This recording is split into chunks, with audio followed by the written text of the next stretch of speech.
Okay, Scrabbles. This is the first time for us, so we're just trying to unbox this. So do you want to unbox it? This is something to open. Don't want to damage the box.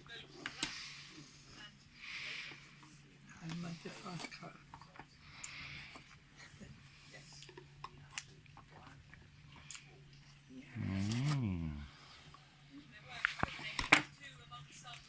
Difficult. Kitchen off. There we go. Oh, what is inside? I'm excited now. They've actually neither of them.